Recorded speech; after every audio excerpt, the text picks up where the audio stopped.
পানি ব্যবহার করে কিভাবে কপারের চুলা বানাবেন যার মাধ্যমে প্রতি মাসে আপনার কয়েক গুণ গ্যাসের টাকা বেঁচে যাবে। প্রিয় দর্শক, স্ক্রিনে যে কপার পাইপটা দেখতে পাচ্ছেন, এইরকম একটা কপার পাইপ সংগ্রহ করে সেটাকে রাউন্ড শেপে গোল করে নিতে হবে।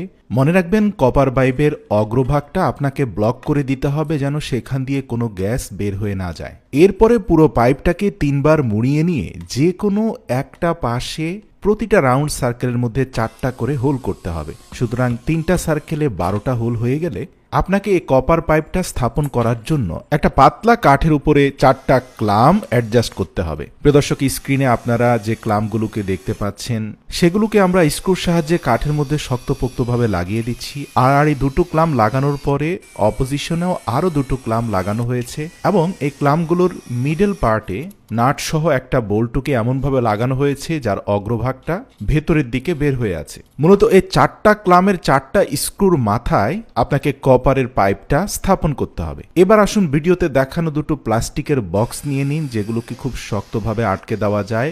এয়ার টাইট এরকম 2টো বক্সের উপরিভাগে 2টি সমান্তরাল ছিদ্র করে নিন। এবার কপার চুলা থেকে কিছুটা দূরত্বে 2টি বক্সকে স্থাপন করুন। আপনার নির্মিত চুলা থেকে বক্সগুলো যেন সরে না যায় এর জন্য নিচে কিছু আঠা লাগিয়ে সে বক্সগুলোকে স্থাপন করুন। সর্বশেষ এয়ার কম্প্রেশন একটি মোটর লাগিয়ে দিন, যার মাধ্যমে বাতাসের তীব্র চাপ সৃষ্টি করা যাবে। এবার আসুন ছিদ্রগুলোর সাথে কপার পাইপকে কানেক্ট করতে হবে। প্লাস্টিক জারের সর্বশেষ হোলে পাইপের এক অংশ ঢুকিয়ে অপর প্রান্ত একটা কপার পাইপের সাথে একটা জিপ টাইয়ের মাধ্যমে শক্তপোক্তভাবে লাগিয়ে দিন। প্রথম জারের অপর ছিদ্রর সাথে দ্বিতীয় জারের প্রথম ছিদ্রটি আরেকটি প্লাস্টিক পাইপের মাধ্যমে কানেক্ট করে দিন এবং সর্বশেষ জারের অবশিষ্ট ছিদ্রটির সাথে এয়ার কম্প্রেসর কানেক্ট করে দিন। এটাও একটা জিপ টাইয়ের মাধ্যমে শক্তপোক্তভাবে লাগিয়ে দিন। প্রতিটি ছিদ্রপথে পর্যাপ্ত পরিমাণে আঠা লাগিয়ে দিন যেন কোনোভাবে বাতাস লিক করতে না পারে। আমরা যদি বাঁ দিক থেকে মোটর সহ জারগুলোকে দেখতে থাকি তাহলে আপনি দেখতে পাবেন প্রথম জারের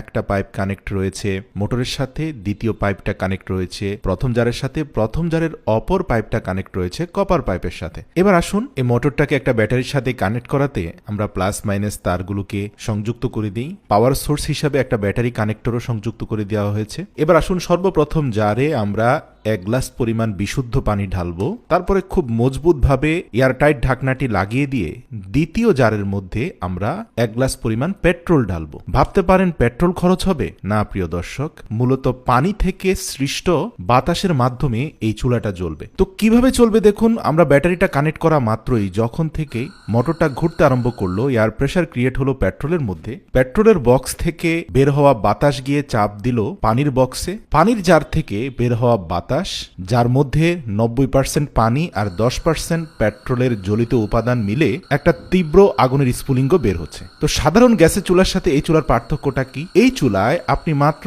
3 থেকে 400 গ্রাম পেট্রোল দিয়ে অন্তত 10 দিন পর্যন্ত আগুন জ্বালিয়ে বিভিন্ন ধরনের রান্নাবান্নার কাজ করতে পারবেন। এই আগুনটা জ্বলতে পানি এবং বাতাসের প্রেসারের ভূমিকাই সবচেয়ে বেশি। পেট্রোলের খরচ খুবই কম। সত্যি আপনার মস্তিষ্ককে ব্যবহার করে বিজ্ঞানের ছোটখাটো জ্ঞানগুলোকে অ্যাপ্লাই করলে জীবন আরো অনেক সহজ হয়ে যায়। ভিডিওটি ভালো লাগলে অবশ্যই প্রিয়জনদের সাথে শেয়ার করে এই প্রসেসটি জানার সুযোগ করে দিন।